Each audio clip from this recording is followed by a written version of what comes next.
welcome to another beautiful edition of Headline Reviews here on AfroConnect TV. Of course, it is the Workers' Day edition. I am Godwin Sunday. And I am Chinatu Oji. Happy Workers' Day, even though I know that we do not have days off. God, we don't have days off. And then we work from Monday all through the weekend. And that's because we are journalists. Well, I can't agree less with you, Chinatu. Well, officially we're saying Happy Workers' Day to every worker across the country, especially if you are making ends meet from your little corner and you are achieving a lot. And from where you are, you'll be able to get stipends for what you reward for labor across the country, and you're getting wages as means of salary and minimum wage. Well, so congratulations to you and Happy Workers' Day to every worker out there. I agree with you. You know, there's a misconception around working. People think that when we say Happy Workers, we are only referring to people who are working under the government or under the private sector.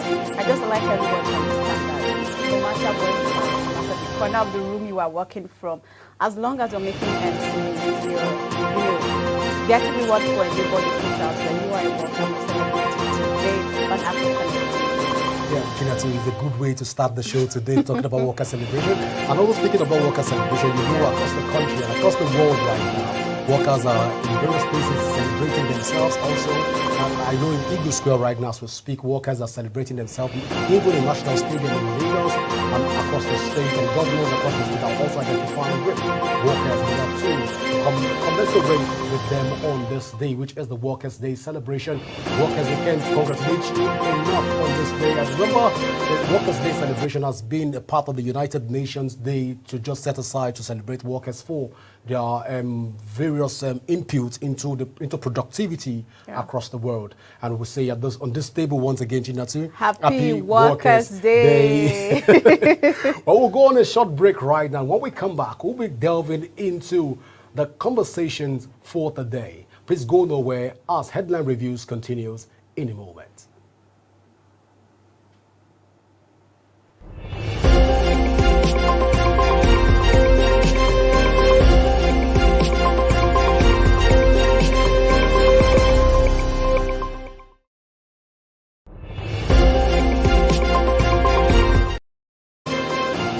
Welcome back. So we'll begin today with the nation's newspaper, where the federal government has approved salary increase for civil servants. Well, the federal government has approved a significant salary increase for civil servants across various sectors. The approval entails a boost ranging from 25% to 35% on the remaining 6 consolidated salary structures. Heads of press at the National Salaries, Income and Wages Commission, Emmanuel Njoku, announced at the briefing in Abuja yesterday. This salary increment is slated to take effect from January 1st, marking a significant step towards improving the welfare of civil servants. The federal government has also sanctioned increases in pension ranging from 20% to 28% for pensioners enrolled in the defined benefit scheme under the same consolidated salary structures. Like the salary adjustment, these pension increments are also scheduled to commence from the 1st of January. Well, let's put this in perspective, Chinatu. First and foremost is that the long-awaited salary increment across the country has just been implemented. But unfortunately for workers, or fortunately for workers, to be kickstarting from 1st of January. Next year, which is... That's a long wait, Godwin. Well, it's the right step in the right direction. Right now, they've implemented it. I don't know why this is coming at the eve of Workers' Day celebration. I don't know if this is a temptation for workers not to sing the negative chorus of the government across all platforms, but then seeing this, I know the labor will soft pedal, knowing fully whether what they've been agitating for over the years has fully been implemented. I want to say congratulations to the Nigerian Labour Union. Your voices have been heard, and also to the government for ensuring compliance. But looking at it again, to put it in perspective, we have 6 various salary structures across the country. Okay. Now, what it means is with the 25% and 35% increments, which means that if you're collecting probably 18,000 naira prior to this time, you're likely going to be collecting an increase of 35% in addition. But let's return that back again to the market right now in the Nigerian economy. If you're collecting 15% addition to your salary or 20%, 25% addition to your salary, what does it have a purchasing power in the market? These are questions that are begging for answers. But of course, we can't take the congratulations away from the workers and also from the federal government, too. As much as I like to say again that January is a long wait, I just think that, like you pointed out, it's a step in the direction because something has to give. And the workers have been clamoring for so long for these increments. And to think that the government have given a listening ear to the cries and the pleas of the people, it just shows that, okay, the government listens. But then, I know we understand that, okay, we have to wait this long. But what are the modalities in place for the workers to survive? I mean, we see the fuel price keep skyrocketing. Items in the market, the prices are not going down. So having to wait till January, if it were left for me, or if I had the powers, I'd make it as soon as possible, Godwin. Even though I know it's not possible, but then let's thank the government for at least listening. Even though we know that the Labour Congress were asking for at least 615,000 or more, given the reality of the current economic reality in Nigeria. And it won't fault them. I mean, imagine buying fuel for 850, 900 as against 500 or 2 something before, and then your salary still remains the same. And so this is a significant increase. But if you ask me, or if you look again in perspective, you realize that it's almost amounting to nothing because prices of things are not equal to the purchasing power. I mean, you have money, but you can't even do a lot with it because things are still the same. I mean, I give an example. Let's say your salary is 50,000 naira and then you have to buy fuel for 800 naira and your salary is now increased to 100,000 naira and you have to buy fuel for 1,2. So what's the point? When you made that statement, it made me remember one cartoon that we used to watch, or one cartoon that is a pictorial that we see where you see salary was going up and the salary was static, and the price of the commodity in the market was going up, and the guy was telling the salary, come up, but it doesn't come up. The salary doesn't come up. We just hope that things will be better in the coming days, and also the purchasing power also will have more value when it has to do with what the workers in the country are able to do with whatever they get from the government. Our fingers are still crossed that there's going to be a positive Very economy. crossed. Okay, let's move to Premium Times, where the House of Reps has summoned the Petroleum Minister over fuel scarcity. The House of Reps has summoned the Minister of Petroleum Resources over lingering fuel scarcity across the country. President Bola Tinubu, who is the Minister of Petroleum Resources, and Heineken Lokbobiri is the Minister of State for Petroleum Resources.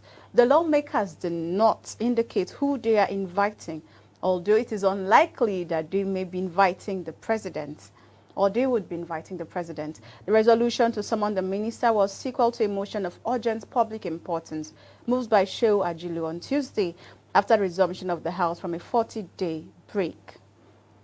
Godwin, we're just talking about increments here and there, and then we're having the House of Reps summoning the Minister of Petroleum, which outrightly should be the president of the country. But we know that the president can't go and answer to the House of Reps. I mean, when we have the Minister for State of Petroleum Resources.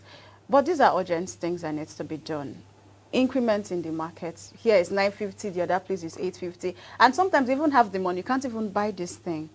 We heard earlier, I mean, when the president came in and said that there's no longer fuel subsidy, one would think that, okay, things were going to get better. But many months down the line, it's looking as if the subsidy removal really did not have impact. I mean, we're looking at the effect of the subsidy hitting every other aspect of the economy. But it's looking as though things are not getting as better as we expected. But then, who's going to answer this question now? Is it the president or is it Heineken that would be responding to this query? But no matter how we look at it, the masses should be at the forefront of any decision. Because whether we like it or not, we are the ones, or the masses are the people who are bearing the brunt of all of this thing. So as it is happening, I mean, they probably have their ways around getting these things, but the masses are left to struggle their way with the black marketers, struggle their way with getting the fuel, standing on the long queue, trying to even bribe. There's a video I saw from a filling station, and It's somewhere in Lagos, and then the guy said you have to buy meat You pie. have to buy 500. You have to give them 500 most You times. have to buy meat pie. So It's not just. I think it's a generic thing, not just in Lagos. You give even here in Abuja. You still tip them a bit so that you can get. I don't want to say the name of this filling station, but the guy literally made a video. Let's just leave our anonymous. You have to buy meat pie. Everybody you queue, and then you must buy meat pie for you to be attended to. So the filling station has a side hustle. Now you can't blame them. Meat pie is a side hustle now for them to make ends meet. But you have to buy meat pie for you to get fuel with your money, and you're not getting the fuel cheap. You're getting that 850. But are you buying the meat pie for the fuel attendants? You're buying it to eat. You must buy the meat pie to eat. I like that business. And so there's a long queue. But where are we headed as a country? When you look at all of these things, we need answers. Fuel scarcity is urgent. I mean, everything in this country thrives on power. And we know the enormous benefits that fuel places in this country. So if we are not going to ensure that there's fuel in circulation, then what are we doing? The Workers' Day celebration, what are we doing about it? The workers even need vehicle to drive to the stadium. They need fuel to go back home and power their generators, when we know that we have, in some areas, or most areas, there is epileptic power supply. So as we celebrate the Workers' Day, I'm hoping that the state or the House of Reps summoning these people would bring urgent answers, because that's what we really want, urgent answers. Chinatu, we really need urgent answers. One would, at this point, think that President Bola Ahmed Tinubu, at this point, will be able to relinquish the office of Minister of Petroleum so that we can see the operation, the smooth operations of that sector. Let's see proper accountability. Not we can summon the president in his presidential capacity, and one way or the other, we can still summon the president in as a Minister of Petroleum. That's what we witnessed for the last 8 years under President Muhammadu Buhari's administration.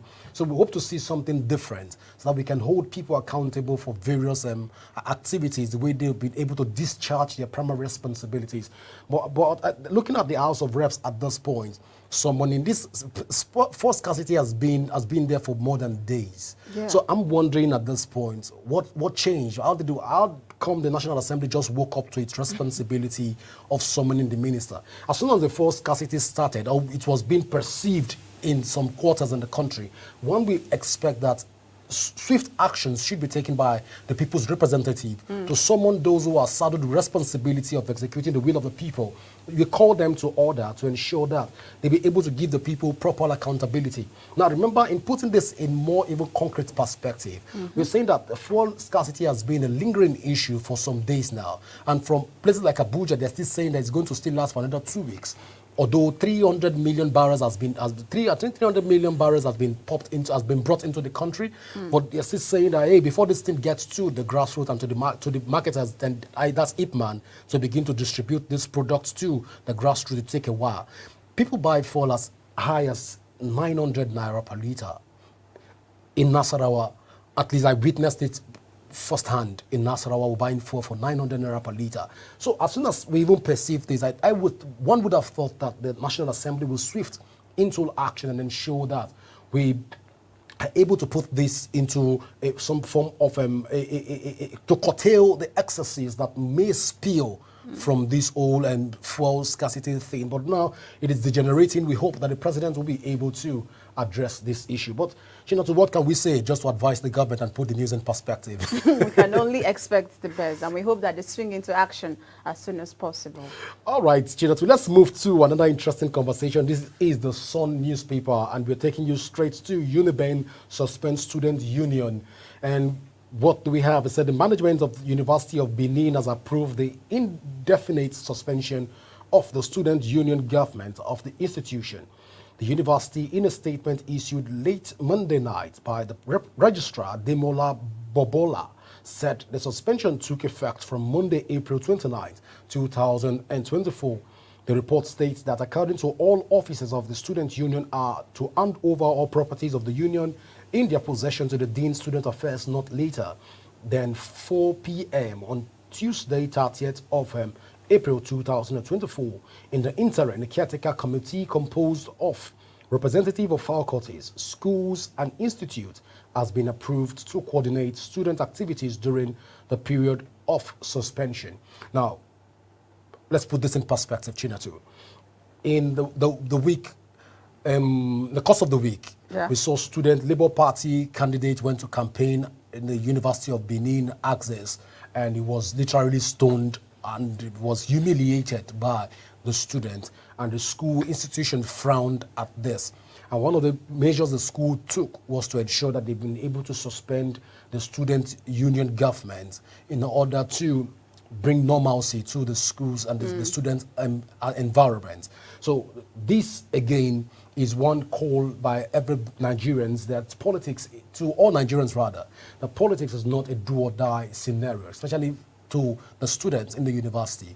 We need to begin to create an atmosphere where we begin to see politics as an opportunity to be able to give, and not an opportunity where if you don't get to give or serve the people, you should be humiliated. I think this is what the school is trying to serve as a deterrent for students. Now, but I don't know how this was able to get to the student union government, or how the student union government got to become victims of this particular circumstance at this point. But then, looking at all of this, one would now ask a question.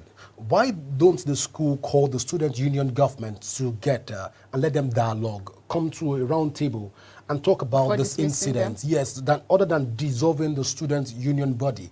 Because in dissolving the student union body, it now leads to some form of a parallel government, which now gives most vice chancellors the right to be able to implement and coordinate the student union structures the way they want it. So the student union government becomes unpicked by the vice chancellor, which now disenfranchise, if you like to use that word, the student from completely having a voice when it has to do with their activities. Now, if this is a case of trying to serve as deterrent, I think the University of Benin should begin to look inward and begin to look at the resolution so that we can have a proper structures in and around the students' union body. I agree with you, Godwin, about looking inward, but we must understand that these students are also humans, and something must have triggered them to take that action. So I don't know the details of all of this, but I am very sure that students don't just act on impulse. Something must have triggered them.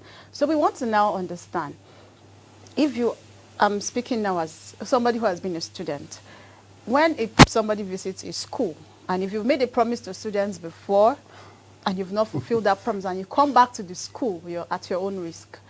If you are somebody who has done something that they know, you're a public servant, and then you've done something, and they know, and you come to that school, you are coming at your own risk. So I just feel like there must be something that's gone down, even though we don't have all of that skeletal information. That's why I'm not putting it out there. But I just know that students don't just act on impulse. Something must have triggered this. However, the act is condemnable. It's not advisable that students should, imagine, I'm sure that if they were not curtailed, I'm sure the school did something. If they were not curtailed, something bad or drastic would have happened. Students need to understand that school will pass. Yeah.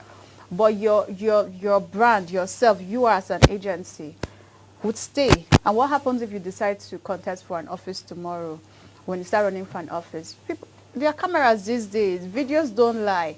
You can do something years back, and then because you're coming out to contest for a position, they bring that thing up against you. So students must understand that life is not fair if you don't play fair. I like that. I like that line.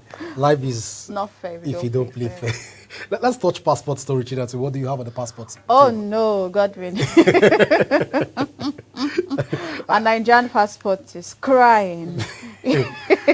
Okay, that's the last story for today, and it's from the Tribune newspaper. The Nigerian passport has been ranked as the 10th worst travel document worldwide, according to Visas Guide's World Passport Index. The ranking, which uses the Destination Significance Score, DSS, for assessing and ranking the passports of countries and territories, places Nigeria at 191 out of 199 countries.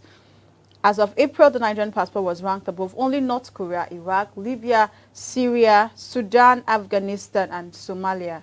The report added that the factors that contributed to this decline include visa-free access, diplomatic relations, and security concerns.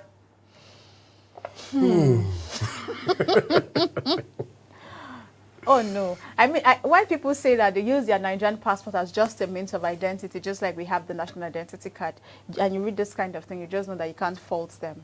That's what it means. But Godwin. So the clamor for the Nigerian passport, if you don't have your passport, you can't do this. And then we are seeing that. This is just telling us that, are you sure people at the borders do all their checks, right? Because it's like people just come into this country. There are people who come into this country with either, you know, smuggled passport or just anything, or they just come in without going through the right procedure. Because why are we ranking 191 out of 199? Why? It doesn't make sense in every sense of the word. It doesn't. When I first Until the countries we are ranking up, Somalia, Afghanistan, Pakistan. What is that? Well, when I read the news at first, I didn't want to just react to it. I felt like this cannot be true. And because I know that the Nigeria that I know, my proud Nigeria. The Nigeria I know is speaking, but the reality is before us. God we cannot. This I beg to differ. I beg to differ with this report that this cannot be true. It cannot be true that we are 191. 191. That's not even close to an average mark. Let's repeat the class. We have failed woefully. but then the Minister of Aviation and also that of Minister of Interior really need to look into this and be able to put the structures in place and put things in perspective so that we can get this right once and for all. Because this is not good for the developmental strata to tell the Nigerian story that Nigerian, if we say Nigerian of before, that we are ranked among the world corrupt nations. I can say, okay, right, that index has been corrected so far. But right now on the visa, Nigerians should be able to hold their visa and travel to any country. And we are proud of the green visa, not what we are saying right now. So the Minister of Interior really need to look at this and be able to put things in the right perspective. But God, we know that security concern is one of the reasons that has been raised. And you agree that we are battling with security issues in this country. So I'm very sure that if security concerns are eliminated in this country, then you can be sure that the passport will move, if not at least up to 100, it will move. It will move. I mean, security is everybody's business, like we see. But Nigeria is not the only country with security challenge. But it's contributing greatly to where we are. Nigeria is not a war zone. Somalia. God, we have to wrap up. We have to wrap up. Well, I want to say it has been an interesting conversation, Chinatu, so far. Well, viewers at home, this is how far we can go today on the show Headline Reviews. We believe we've been able to help you put the news in perspective and also get proper and informed decisions with some of the issues that we've been able to raise from select national dailies. Till we'll come your way again, same time, same station. Do remember to follow us on all our social media handle. Should you want to do that, on all our social media handle, we are Afro Connect TV on all our social media handle. Do remember again that peace and unity are the pathways to progress. I am Godwin Sunday, and from this table, it is bye for now.